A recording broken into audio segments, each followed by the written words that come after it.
Hi there, welcome to Emailgistics, and welcome to your third module of your SLA management and message auditing course.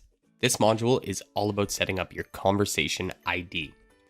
The conversation ID number is a great tool to use to help track, trace, and audit messages. We can insert a conversation ID number into the subject line of any message upon arrival.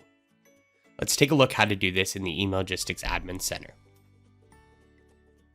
In the Emailgistics Admin Center, go to Mailboxes, select the mailbox you want to set the conversation ID in, then select Conversation ID.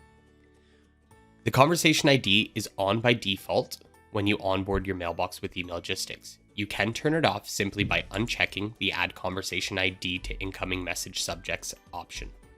We want to keep this on because, well, I'm going to show you what the conversation ID looks like in your messages.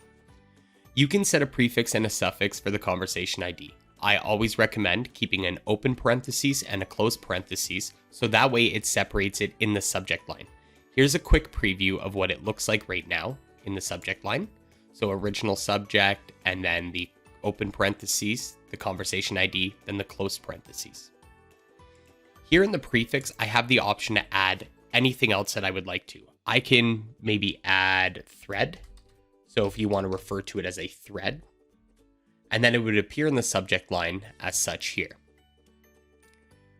You can also brand it a little bit too. So we're in the customer service at Panilli.com box. So I might call this the CSP ID, customer service Panilli ID, and with a little colon there. And that's the way it's going to appear in the subject line, adding a little bit of branding to your subject lines when you're conversing back and forth with your clients.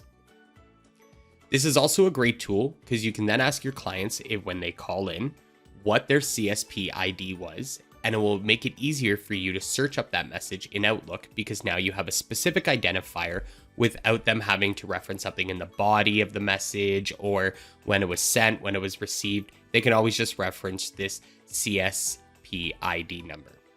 In this case, I'm going to keep the brackets here, so the open parentheses and the closed parentheses.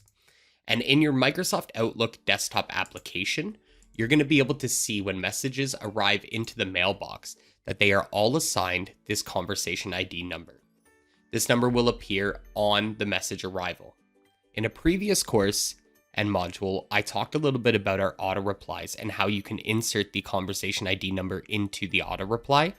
That's going to be very important because as messages come in, we can set an automated response with the conversation ID number in that subject, so your customers will have that immediately once they send an email in, and they don't have to wait for a reply to see the conversation ID number.